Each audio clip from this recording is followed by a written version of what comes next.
शुद्धिकरण करके ये बताना चाहते हैं कि आप राष्ट्रपति तो बन जाओगी, क्योंकि अधिकार है आपका।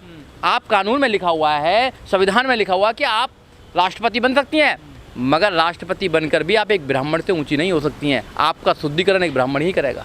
मैं तो जूते और मारूंगा इन शुद्धिकरण। इन हरामखोरों को कौन शुद्धिकरण कर रहा है? ये सब गड़बड़ हो रहे हैं। किसी की औकात है इस देश के अंदर जो हमारा शुद्धिकरण करेगा? अरे हमारे बाबा साहब डॉक्टर अम्बेडकर देश का शुद्धिकरण कर दिया। इस देश के जितने भी लोग दबे कुचले लोग थे या जितने भी थे, इनका शुद्धिकरण कर दिया, इनका ऑपरेशन कर दिया बाबा साहब डॉक्टर अम्बेडकर ने 1927 में। इनकी पता नहीं है आपको? 25 दिसंबर 1927 को बाबा साहब डॉक्टर अम्बेडकर ने मनुस्मृति में आग लगा दी थी।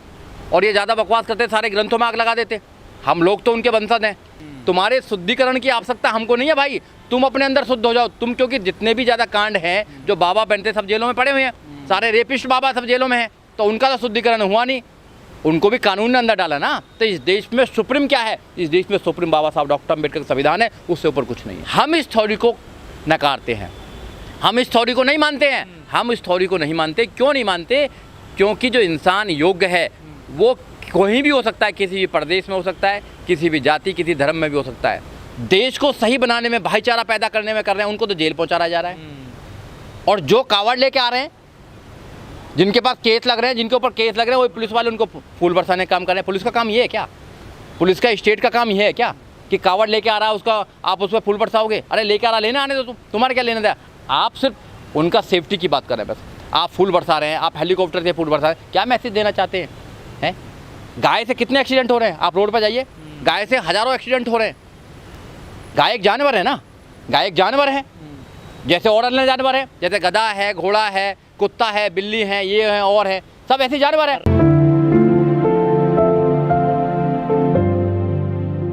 देखिए, इस देश की ये विडंबना है कि राष्ट्रपति पद को भी शुद्धिकरण किया जाता है। आदमी राष्ट्रपति बन जाए, प्रधानमंत्री बन जाए, 4-4 बार उत्तर प्रदेश का मुख्यमंत्री बन जाए, IAS बन जाए, PCS बन जाए, जज बन जाए, वकील बन जाए, या करोड़पति बन जाए, मिलियंस बन जाए, मगर दलित इस देश में दलित ही रहेगा। जो मानसिकता बनी हुई है, जो मनुवादी मानसिकता बनी हुई है, वो ऐसी मानसिकता है कि उसको चेंज करना बहुत ही कठिन कार्य है, क्योंकि वो इनबिल्ड है उनके माइंड में। जब बच्चा जन्म लेता था तो उसके माइंड में ये बातें नहीं होती हैं, मगर जैसे जैसे वो बड़ा होता है तो सोसाइटी उसके माइंड में डाल देती है कि ये इस जाति से बिलोंग करता है, इस जाति से बिलोंग करता है, इस धर्म से बिलोंग करता है। और जाति के नाम पर जिनको फ़ायदा हो रहा है, जाति के नाम पर जिनको फ़ायदा हो रहा है, वो जातिवाद को बनाए रखना चाहते हैं, क्योंकि जाति से उनको फ़ायदा है, जाति से हम अभी तक सम्मान लेते आए हैं।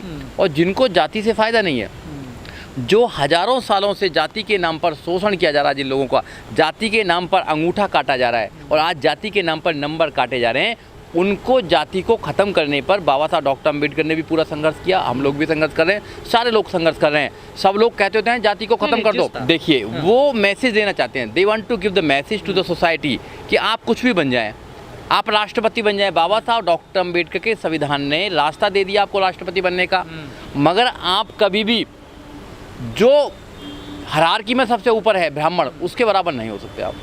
आपको शुद्धिकरण करना पड़ेगा गाय के मूत्र से, आपको शुद्धिकरण करना पड़ेगा गंगा जल से। शुद्धिकरण कह देते हैं आप इस लायक हो तुम, पर कौन सा शुद्धिकरण करते हैं? अरे हम तो ये कह रहे हैं उनसे कि शुद्धिकरण वाले लोगों से कि एक बार पूरे देश का शुद्धिकरण कर दो। इन दलितों का, इन आदिवासियों का, एक साथ सबका शुद्धिकरण कर दो ना। आप ये बार बार शुद्धिकरण करके ये बताना चाहते हैं, शुद्धिकरण कुछ नहीं होता, शुद्धिकरण अपने अंदर होता है। ये नकली शुद्धिकरण करके आप बताना चाहते हैं कि आप मैसेज देना चाहते हैं कि सबसे श्रेष्ठ कौन है इस देश के अंदर। हम इस बात को नहीं मानते हैं। बाबा साहब डॉक्टर अम्बेडकर ने इस बात को नहीं माना। बाबा साहब डॉक्टर अम्बेडकर के जितने फॉलोवर हैं, हम जैसे लोग जो अम्बेडकरवादी लोग हैं, वो नहीं मानते इन बातों को। तुम गए भाड़ में, तुम्हारा शुद्धिकरण गया भाड़ में, हम नहीं मानते इस बात को। जिस गंगा जल से आप शुद्धिकरण करते हो, उस गंगा जल में सारे सीवर पड़े हुए हैं, उसको शुद्धिकरण कर दो। उसके नाम पे, गंगा के नाम पे इन्होंने लाखों करोड़ रुपये का जो बजट आया उसको खा गए लोग। किसी ने सवाल किया क्या? तो इनको कोई भगवान से लेना देना नहीं है, इनको गंगा से लेना देना नहीं है। ये सिर्फ अपने जो एक स्टेटस को है उसको बनाए रखना चाहते हैं। मैसेज ये देना चाहते हैं कि आप कुछ भी बन जाओ, मगर आप रहोगे दलित, आप रहोगे पिछड़े हुए, आप रहोगे डिप्रेस क्लास के लोग, आप जो हायरार्की में सबसे नीचे आते हैं वही रहोगे आप। ये संविधान को नहीं मानते हैं, ये मनुस्मृति को मानते हैं। ये मनुस्मृति में जैसे हायरार्की है, जो एक 4 मंजिल का मकान है उसको मानते हैं, जबकि बाबा साहब डॉक्टर अम्बेडकर ने उसको समतल कर दिया है। बाबा साहब डॉक्टर अम्बेडकर ने कहा है कि जो भी इस देश में इंसान है वो बराबर है कानून की नज़रों में भी और वो इंसानियत की नज़रों में भी। मगर उस बात को नहीं मानते हैं। प्रैक्टिकल में जो क्या करते हैं, प्रैक्टिकल ये करते हैं कि जो इस देश के अंदर जो हायरार्की बनी हुई है, देश के अंदर जो जातिवाद श्रृंखला बनी हुई है, वो उसको स्थापित करना चाहते हैं। जबकि बाबा साहब डॉक्टर अम्बेडकर ने अपने संविधान के अंदर जातिवाद